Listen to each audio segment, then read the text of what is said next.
Topraklarının çok büyük bir kısmının çöl olduğu ve paranın gücünü en net görebileceğimiz ülkelerden birindeyiz. Birleşik Arap Emirlikleri'ndeyiz dostlar. Şu an Dubai şehrindeyim. Burası dünyanın en çok turist çeken şehirlerinden bir tanesi. İlk kez geliyorum hem Birleşik Arap Emirlikleri'ne hem de Dubai'ye. Burayı gezeceğiz. Burası hakkında bilgiler vereceğim sizlere. Hem Dubai hakkında hem de Birleşik Arap Emirlikleri hakkında. Dubai çok popüler bir yer. Neden bu kadar popüler ve turist çektiğini hiçbir zaman anlamadım. Gelip kendim görmek istedim. Bakalım neden bu kadar çok turist çekiyormuş? Niye bu kadar popülermiş Dubai ve Birleşik Arap Emirlikleri nasıl bir ülkeymiş? Bu videoda hep birlikte sizlere bunları aktarıyor olacağım dostlar. Bunlardan bahsediyor olacağım ve tabii ki Birleşik Arap Emirlikleri'ni birkaç videoluk bir seri olarak düşünebilirsiniz. Gezeceğiz, dolaşacağız. Sadece Dubai ile kalmayacağız. Umarım iyisinizdir, keyfiniz ve sağlığınız yerindedir. Sizlere kocaman sevgiler ve saygılarımı gönderiyorum Dubai'den. Videonun başındayken kanalıma abone olarak destek olabilirsiniz. Videoyu beğenirseniz ve yorum atarsanız da hep birlikte algoritmaya sokmuş oluruz videoyu. YouTube bizden istiyor bunları dostlar. Bunu da ben söylemiş olayım videonun başında hazır başlamamışken. O zaman hazırsanız Dubai gezimiz başlıyor. What is name of this? Kandura. Kandura. Where are you from? Türkiye. Kardeş. Seni seviyorum Türkiye. Bazı insanlar Dubai'yi ülke zannediyor arkadaşlar. Dubai bir ülke değil. Turkish dirham as well. All Egyptian works with a dirham, Turkish dirham. 111 milyar varil petrol rezervi olduğu düşünülüyor. Are you going to back Afghanistan or stay here? Here to Afghanistan. Afghanistan. Afghanistan better. Bunlar rüzgar kulesi arkadaşlar. Temel prensibi evin içerisini serinletmek. Çöl ikliminde gezerken gündüz vakti dışarı çıkmamanızı öneririm. Benim gibi dışarı çıkacak olursanız da kendinizi korumanız gerekiyor. How is life in Dubai? Good? Better than Pakistan or? Okay. Yaklaşık 6 yılda tamamlanmış Burj Khalifa. 1,5 milyar dolar para harcanmış arkadaşlar ve günde ortalama 12.000 işçinin çalıştığı yazıyordu internette.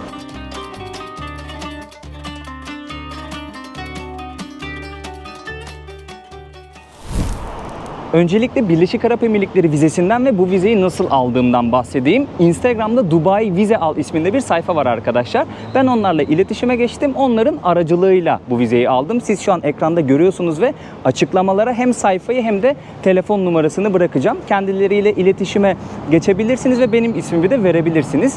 Ben kendilerinin aracılığıyla vizeyi aldım. 2 iş günü içerisinde Birleşik Arap Emirlikleri vizesi elime ulaştı. Ne istediler benden evrak olarak?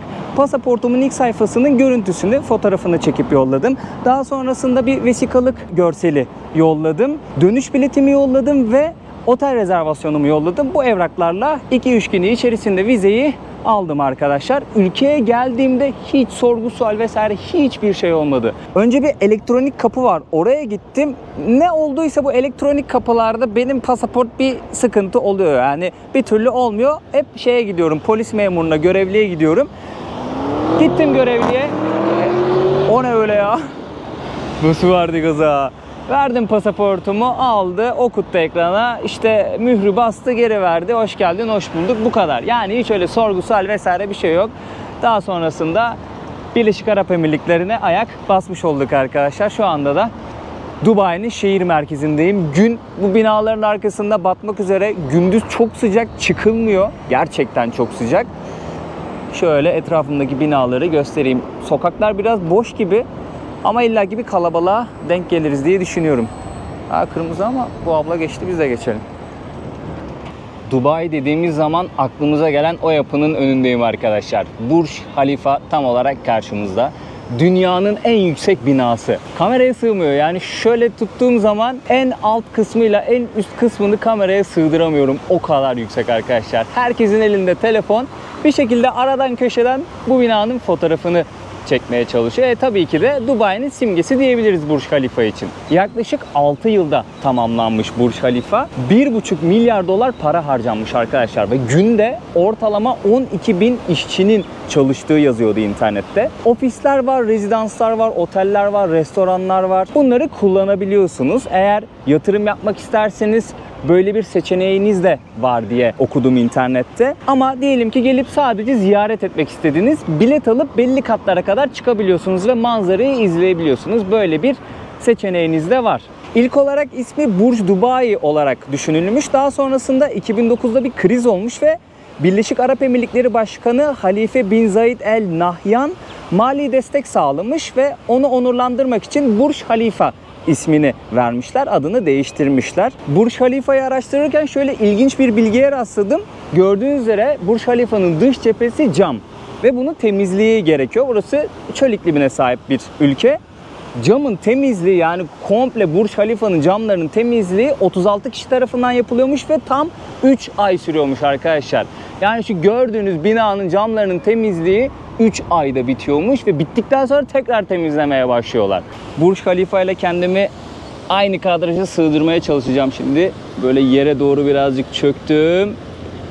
Şöyle oldu sanırım. Bakın, ancak yere çökmem lazım ki kısmen de olsa Burj Khalifa ile kendimi aynı kadraja sığdırabiliyor olayım. Ama ben neyi atladım? Burj Khalifa'nın yüksekliğini söylemeye atladım. En önemli şeyi söylemedik. Dünyanın en yüksek binası. Kaç metreymiş? Hemen Google'ı açıyoruz. 828 metreymiş arkadaşlar Burj Khalifa. Az daha en önemli bilgiyi atlıyordum burası hakkında. Biliyorsunuz bir ülkeye gittiğimizde böyle İlk girdiğimiz zaman takip etmemiz gereken bazı adımlar var. Para bozmadır, karnımızı doyurmadır, internete ulaşmadır, şehir merkezine gitmedir gibi vesaire vesaire.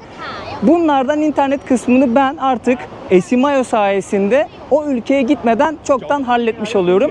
Gelin size onu anlatayım. Esymayo ile 180'den fazla ülkede internete hızlı ve sorunsuz bir şekilde erişebiliyoruz arkadaşlar.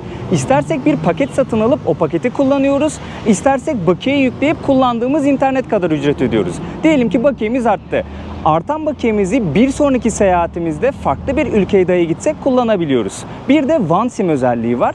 Esymayo'da bulunan OneSIM özelliği sayesinde sadece bir kere kurulum yapmamız yeterli. Biz hangi ülkeye gidersek gidelim, o ülkeye vardığımızda uçak modunu kaldırıp internetimizi açtığımızda Esymayo bizi otomatik olarak en iyi operatöre bağlıyor arkadaşlar. Ben Birleşik Arap Emirlikleri'ne gelmeden önce bir internet paketi satın aldım. 3 GB'lık bir internet paketi. Ülkeye geldim. Hemen uçak modunu kaldırıp internetimi açtım ve hızlı bir şekilde buradaki en iyi operatöre bağlandım arkadaşlar. Sizler de seyahatlerinizde internet konusunda kolaylık sağlamak istiyorsanız, kendinize bir sıkıntı yaşamak istemiyorsanız hemen telefonunuza Esymayo uygulamasını indirin ve kaydolun. Burak 2 kodunu kullanarak $2'lık bir hediyeye sahip olacağınızı da unutmayın. Tüm detayları açıklamaya bıraktım. Orada bir de link var. O linke tıklayarak Esymayo uygulamasını indirebilirsiniz arkadaşlar. Bunu da hatırlatmış olayım sizlere. Gerçekten çok büyük kolaylık. Ülkeye gelmeden önce internetim olmuş oluyor. İnternet konusuna bir tik atmış oluyorum. Geriye ne kalıyor? İşte para bozma, merkeze ulaşma, karnımı doyurma ve artık seyahatimin tadını çıkarma kalıyor geriye. Bazı insanlar Dubai'yi ülke zannediyor arkadaşlar. Dubai bir ülke değil. Ülkenin ismi Birleşik Arap Emirlikleri ve 7 emirlikten oluşuyor. Dubai de bu 7 emirlikten bir tanesi. Dubai emiri de ülkenin başbakanı konumunda. Abu Dhabi emiri ülkenin başkanı konumunda. Bir de internette en çok sorulan sorulardan bir tanesi Dubai şeriatla mı yönetiliyor? Aslında evet. Dubai'de hem modern hukuk hem de İslam şeriatı uygulanıyor. İslam şeriatı genellikle aile hukuku, miras ve kişisel statü gibi konularda etkili oluyormuş. Ticari ve ceza hukuku da modern hukukun uygulandığı alanlarmış. Bu şekilde yazıyordu internette bilgiler. Ülkenin nüfusu yaklaşık 11 milyon, Dubai'de yaklaşık 4 milyon nüfusa sahip. Çok büyük bir kısmı bu ülkede yaşayanların buraya çalışmaya gelen göçmenler arkadaşlar. Resmi dil Arapça ama bu sebepten kaynaklı olarak çok ciddi oranda İngilizce konuşuluyor. Yani buraya birazcık İngilizce bilerek gelirseniz çok rahatlıkla herkesle iletişim kurabilirsiniz. Arapça bilmenize gerek yok. Bir de şunu söyleyeyim, ülkenin para birimi dirhem. Bugünün kuruyla bir dirhem yaklaşık 11 TL civarında. Bir Amerikan doları da 3.60 küsürlerde filan. Öyle olması lazım. Yani şehrin konumu nasıl biliyor musunuz? Körfez'in hemen kıyısında, buralar çölmüş zamanında. Bakın çöl. Ve devasa bir şehir kurmuşlar. Gerçekten paranın gücünü etrafımıza baktığımızda görebiliyoruz. İnsanların meraklı olmasını şu an anlıyorum. Yani fotoğraflardan, videolardan o kadar merak uyandırmıyor benim açımdan ama Şu görüntüyü görünce ulan diyorsun nasıl bir para, nasıl bir güç, nasıl bir vizyon böyle bir şeyi yapmaya sizi teşvik etti. Bunları düşünmeye başlıyorsun. Ya birkaç günde olsa ziyaret etmek mantıklı gibi geldi şu an, bakalım. Gezdikçe göreceğiz arkadaşlar.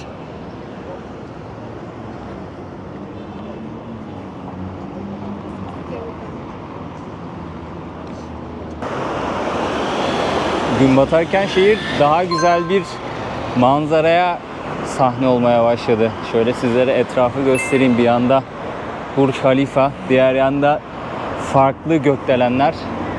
Hemen arka tarafında gün batıyor. Günün son ışıkları artık. Çok güzel bir manzara var bu arada. Yani güzel bir renk karmaşası.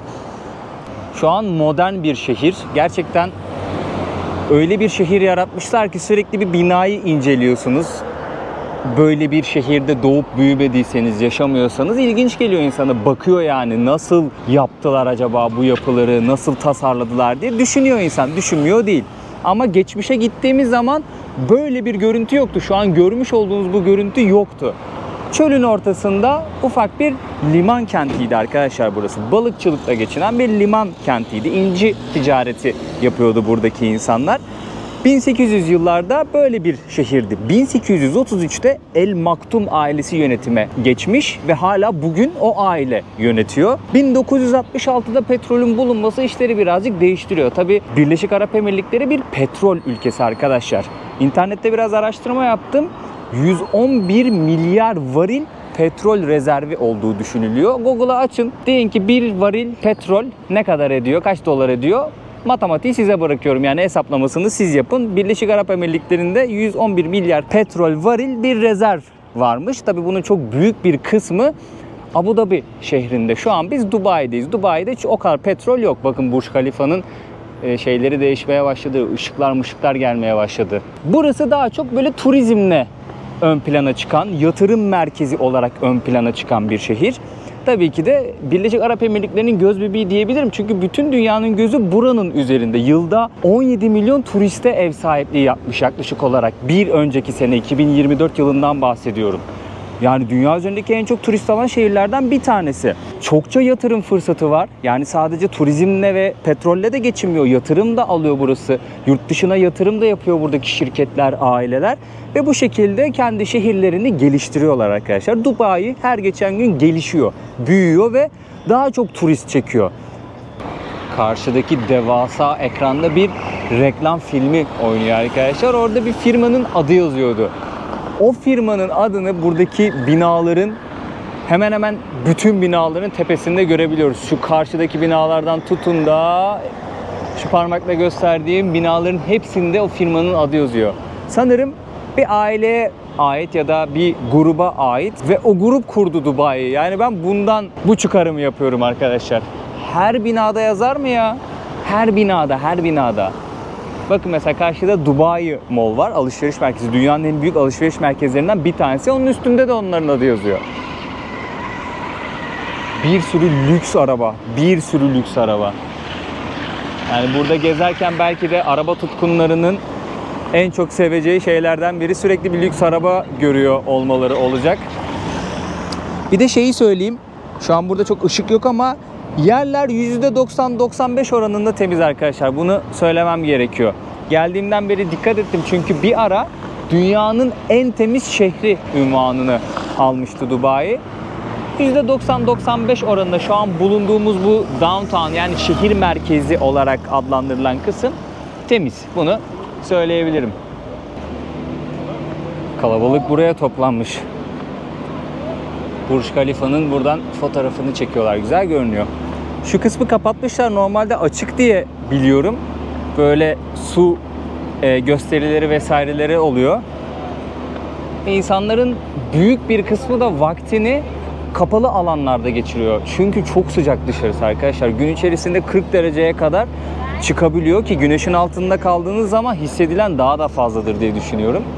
Genelde alışveriş merkezlerinde vakit geçiriyorlar çünkü klimalı. Ama şöyle bir şey var. Kapalı alanlar buz gibi oluyor. Yani dışarıda terliyorsunuz. O alana geçiyorsunuz. Bu sefer teriniz üstünüzde kuruyor ve üşümeye başlıyorsunuz. Bir ceket, bir sivit vesaire bir şey giymek istiyorsunuz.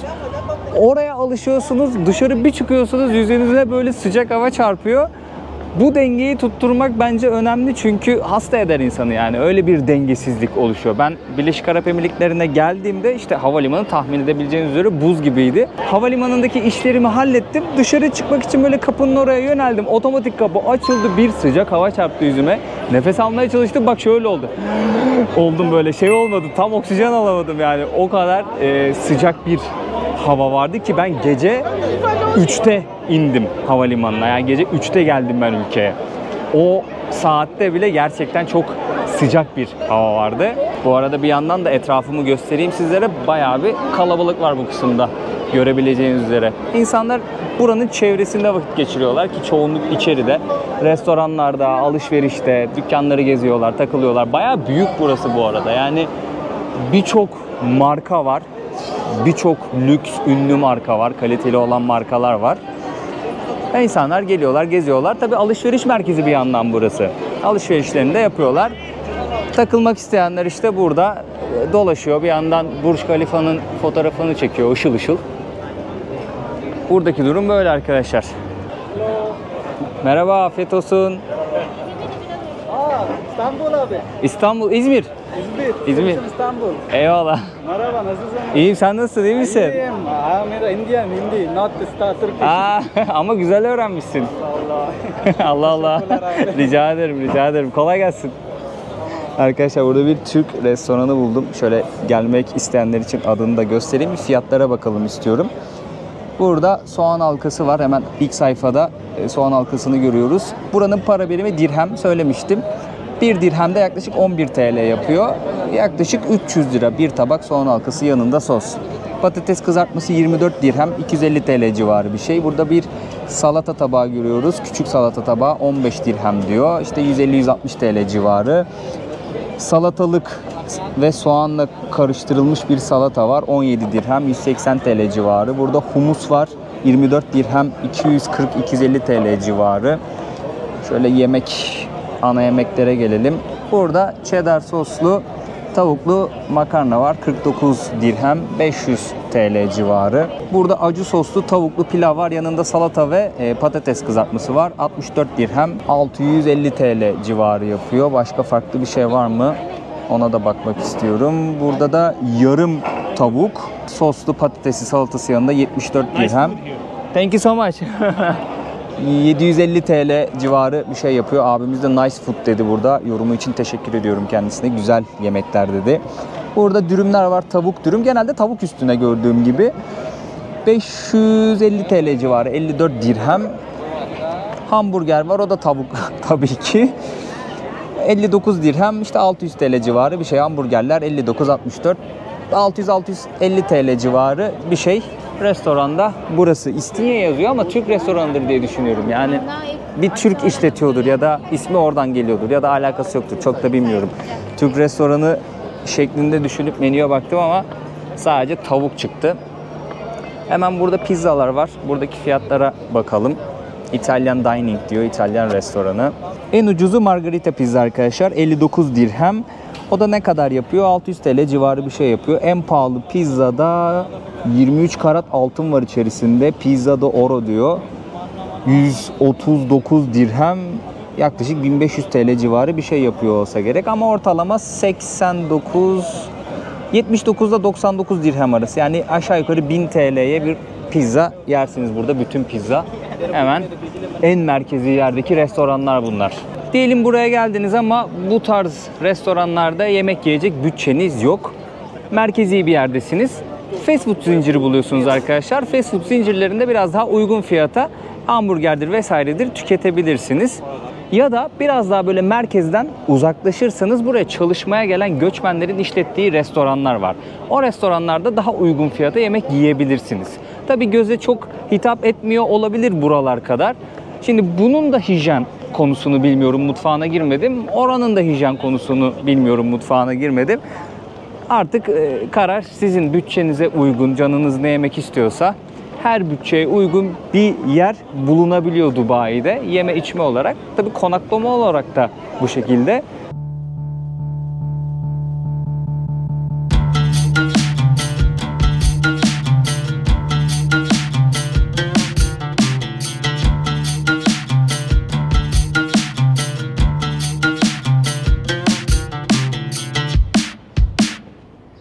Dubai'nin merkezinden birazcık uzaklaştığınız zaman gezilip görülebilecek farklı noktalara ulaşıyorsunuz arkadaşlar.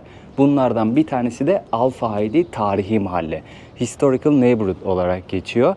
Haritadan bu şekilde aratırsanız buraya ulaşacaksınız. Şu an benim geldiğim bu tarihte yenileme ve düzenleme çalışmaları sürüyor. O yüzden tamamını gezemiyoruz.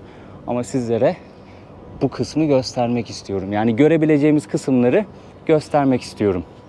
Böyle bir meydana çıktık. Burayı yapma amaçları eski dönemlerde burada yaşayan insanlar hangi koşullarda, hangi evlerde, nasıl yaşıyorlar bunu gösterebilmek gelen ziyaretçilere. Gördüğünüz üzere karşımızda geleneksel evler var. Bu evler kerpiçten, mercan taşından ya da kireç taşından yapılıyormuş arkadaşlar. Duvarları da 60 santimetre kalınlığa kadar ulaşıyormuş. Bunun sebebi de evin içerisini serin tutabilmek. Çünkü çöl bölgesindeyiz. Bir de şöyle bir kule görüyorsunuz. Bunlar rüzgar kulesi arkadaşlar. Temel prensibi evin içerisini serinletmek. Peki nasıl işliyor? Hemen onu söyleyeyim. Çevresinde boşluklar var. Dışarıdaki hava içeriye giriyor ve içeride bulunan ve nispeten daha sıcak olan hava yukarı doğru yükseliyor ve bu kuleden çıkıyor. Ve içeri giren o hava da biraz daha serin olduğu için içeride kalıyor ve bu şekilde evin içerisini serinletmiş oluyor. Arapçada bagir ya da barjel olarak adlandırılıyormuş. Çöl bölgesindeki evlerde bu kuleleri görmek mümkün. Benim ilk seyahatlerimi hatırlayanlar vardır belki aranızda. İran'ın Yezd bölgesini, Yezd şehrini gezmiştik. Orası da bir çöl bölgesi ve oradaki evlerde de bu kuleler vardı. Yani rüzgar kulelerinde çöl bölgesinde rastlamak çok sıradan bir şey. Çünkü bu insanların bir şekilde evlerini serinletebiliyor olması lazım. Çünkü gerçekten yakıcı bir sıcak var. Keza bu duvarları kerpiçten, mercan taşından ya da kireç taşından yaparak bu serinletme önlemini alıyorlar. Bu kuleleri evlerine dikiyorlar. Ve bu şekilde çölde hayatta kalmaya çalışıyor bu insanlar. Çöl ikliminde gezerken gündüz vakti dışarı çıkmamanızı öneririm. Benim gibi dışarı çıkacak olursanız da kendinizi korumanız gerekiyor. Yani burada yaşayan insanlar bu sebeple uzun entari giyiyorlar. İşte başlarına kefiye dedikleri o şeyi atıyorlar, örtüyü atıyorlar, sarıyorlar yüzlerini vesaire. Çünkü güneşten korunmanız gerekiyor. Korunmazsanız cilt hastalığı problemiyle karşılaşabilirsiniz, kararırsınız vesaire vesaire, bir sürü aksi durumla karşılaşabilirsiniz. O yüzden gelirseniz çıkmamaya çalışın. Ola ki çıktınız diyelim, güneş kremi vesaire kendinizi koruyucu önlemler almayı unutmayın arkadaşlar. Ziyaret ettiğimiz yer burası arkadaşlar. Al Fahidi Historical Neighborhood olarak geçiyor. Mahalle burası. İçerisinde işte restoranlar, kafeler vesaireler var ama gördüğünüz üzere çok büyük bir kısmı restorasyonda, yenileme çalışmaları devam ediyor. O yüzden sanırım birkaç ay sürecektir diye düşünüyorum. Benim gibi gelip yürüyorlar, bir iki fotoğraf çekip çıkıyorlar. Başka yapacak bir şey yok çünkü her yer kapalı. Baharat Çarşısı'na geldim şimdi arkadaşlar. Burası da Dubai'ye gelenlerin ziyaret ettiği bir nokta. Dubai'nin merkezinde Burj Khalifa'yı ve Dubai Mall'u görebilirsiniz. Biraz uzaklaşmaya başladığınızda Gelecek Müzesi var. Şehrin simgelerinden biri. Frame dedikleri bir çerçeve var. Devasa bir çerçeve. O da şehrin simgelerinden biri. Bunları görebilirsiniz. Biraz daha uzaklaşınca Palmiye Adası var. Oraya da gidip ziyaret edebilirsiniz. Sahiller var. Genellikle gelen insanlar bu bölgelerde dolaşıyor. Altın Pazarı var. Tarihi çarşı orası da. Buraları gezebilirsiniz arkadaşlar. Bunlardan bir tanesi de şu an bulunduğumuz Baharat Çarşısı. Şöyle safranları göstereyim sizlere. Çeşitli baharatlar, bitkiler vesaireler var. Burada ne satıyorlar? Parfümdü, kıyafetti, hediyelik eşyaydı, baharattı, bir sürü bir şey satıyorlar. Arkadaş şimdi deve yapıyor. Burada gördüğünüz rengarenk kumları bir şeyin yardımıyla alıyor. Rengarenk önce dolduruyor. Daha sonrasında koyu bir renk alıyor artık hangi renkle yapacaksa figürü. Sonra da bu çubuğun yardımıyla figürünü yapıyor. Şu an 2 tane deve yaptı. Hemen arka tarafına da yapacak. Abimiz Mısırlıymış. Which part of Egypt? Cairo. Cairo. Bak burada devenin ayaklarını yaptı. Bakalım şimdi üstünü nasıl dolduracak. Bak üstünü şu plastikle yapıyor bu arada. Buradan rengi, tozu alıyor, şişeye ekliyor bu şekilde. Hem rengarenk dolduruyor hem de çubuk yardımıyla şekil veriyor. Küçükler 20 dirhemmiş. Onun da işte fiyatı 220-230 TL civarı bir şey yapıyor. How long you living in here in Dubai? 20 years. You came for work? And how is life in Dubai? Good. See? Ah. You can put name like İsim de yazmış baksanıza. Harbi bir sanat ya bu. this. And all is Harbi close. sanat yani. When you shake it, doesn't move. İstediğiniz kadar sallayın abi. Bu kapağı kapattıktan sonra sıkıştırdığı için bu kum tanelerini, toz tanelerini hiç bozulmuyor şekil. Gayet de güzel. Gayet de güzel. Karaman sırmandır daha. Allah'a aramam. You like İbrahim Tatlıses? Yeah, nice. And Turkish drama as well. All Egyptian watch the drama, Turkish drama. Güzel işçilik ya. Harbiden güzel işçilik. Şöyle göstereyim. Mesela hatıra almak istediğiniz böyle bir şey çok mantıklı. Gerçekten çok mantıklı. Hoş duruyor çünkü. Pazarlık yaparsınız yapmazsınız. Orası sizin tercihinize kalmış. Burada öyle bir kültür var mı? Mutlaka vardır. Orta Doğu'dayız. Tabii ki de olacak. Fiyatları ama mutlaka sorun almadan önce. Çok değişik bir koku yalnız ya. Böyle şu tarz bitkileri ve ağaç parçalarını yakıyorlar. Güzel ve değişik bir koku veriyor. Bazıları çok ağır oluyor ama bu güzelmiş. Oo, bu da nane. Çok keskin. Bayağı keskin. Güzel. Bu açar. Bütün geniz yollarını falan hepsini açar. Thank you. Thank you. Where are you from? Turkey? Türkiye. Yes. Yavaş yavaş. Hasan Şaş. Where are you from? Pakistan. Ah. You come here for work? How many years? Long time. Long time. How is life in Dubai? It's Good. Better than Pakistan or? Okay. Dünyanın Hasan Şaş, eyvallah. Herkes Hasan Şaş'ı biliyor. İzmir. İzmir. Dünyanın çeşitli yerlerinden ama özellikle Hindistan, Pakistan, Bangladeş, Filipinler ve Mısır. Bu 5 ülkeden özellikle insanlar gelip burada ekmek kavgasına düşüyorlar. Genellikle hizmet sektöründe ya da inşaat sektöründe çalışıyorlar. Böyle dükkanlarda ürün satıyor, garsonluk yapıyor, bulaşıkçılık yapıyor. Farklı farklı bir sürü işte çalışıyorlar. Tabii daha kalifiye eleman olup dil bilen insanlar daha farklı konumlarda çalışıyorlar.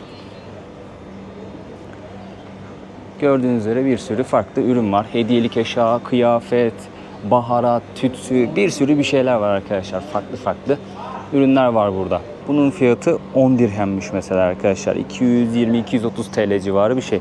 Genellikle fiyatlar yazıyor ürünlerin üzerinde.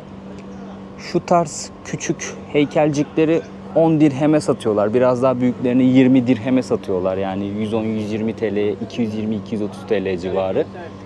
Hello, how are you? Ha, içerideki ürünleri de göstereyim sizlere. Şöyle burası serin, klimalı. Şöyle ufak bardaklar var. Heykelcikler var. Şaldır, kıyafettir.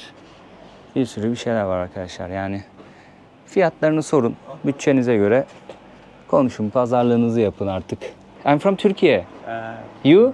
I'm from Afghanistan. Afghanistan. Which part of Afghanistan? Afghanistan, Paktika. Partika. Paktika. Paktika. You come here for work? Yeah, for work like this shop. How many years you working here? 1 year. Are you going to back Afghanistan or stay here? Stay here, go Afghanistan. Afghanistan is bad. Afghanistan better. Yeah. Afganistan'da yaşayan Türkler var. Suudi Arabistan'da gezerken bir kardeşle tanışmıştım. Direkt Türkçe konuştuğumu duyup laf atmıştı bana. Sordum o yüzden hangi kısmındansın Afganistan'ın diye. Belki Türk olma ihtimali, gerçi o zaman Türkçe konuşurdu ya. Sıcaktan beynimiz durdu. Heh, şu entariyi giyiyorlar. Çöl bölgesinde bu entari erkeklerin giydiği. Adını hep unutuyorum ya. What is name of this? Kandura. Kandura. Where are you from? Türkiye. Kardeş. Kardeş. Seni seviyorum Türkiye. Come I give you some. Eyvallah.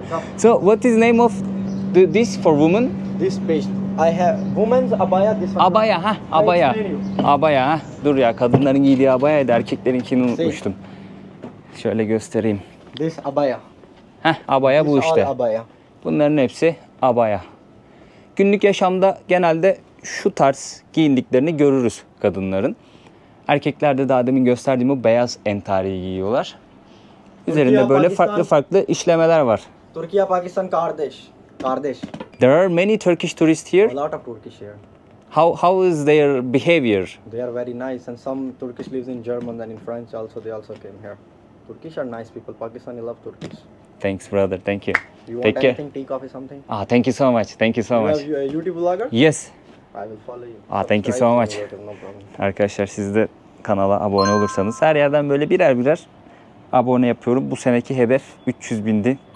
Onu da bayağıdır söylemiyorum. Ulaşacağız umarım. Şöyle yazalım hemen Burak D yazınca ben çıkıyorum hemen. Why not Osman Bey?